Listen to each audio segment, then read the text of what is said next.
കോഴിക്കോട് ഇരിങ്ങാടൻ പള്ളിയിൽ ലോറിയും കാറും കൂട്ടിയിടിച്ച അപകടം. മൈസൂരുവിൽ നിന്ന് എറണാകുളം ബീവറേജസിലേക്ക് മദ്യവുമായി പോയ ലോറിയാണ് അപകടത്തിൽപ്പെട്ടത്. ലോറി ഡ്രൈവർ വയനാട് സ്വദേശി അഖിൽ കൃഷ്ണ മരിച്ചു.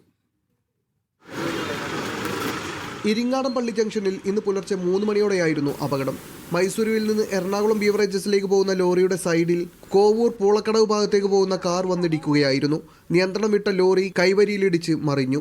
അകത്ത് കുടുങ്ങിപ്പോയ വയനാട് സ്വദേശിയായ ലോറി ഡ്രൈവർ അഖിൽ കൃഷ്ണയെ ലോറി വെട്ടിപ്പൊളിച്ചാണ് പുറത്തെടുത്തത്. കോഴിക്കോട് മെഡിക്കൽ കോളേജിൽ എത്തിച്ചെങ്കിലും ജീവൻ രക്ഷിക്കാനായില്ല. കാർ യാത്രികൻ നിസ്സാര പരിക്കുകളോടെ രക്ഷപ്പെട്ടു. രാത്രിയിൽ സ്ഥലത്തെ ട്രാഫിക് സിഗ്നലുകൾ പ്രവർത്തിക്കാത്തതിനാൽ ഇവിടെ അപകടങ്ങൾ പതിവാണെന്ന് നാട്ടുകാർ പറയുന്നു. ലോറിയുടെ ഡ്രൈവർ കാണുന്നില്ല.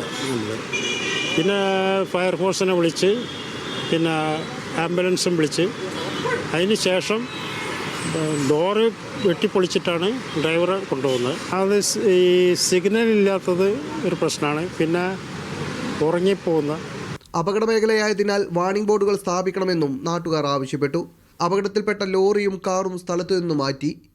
മീഡിയ 1 കോഴിക്കോട്.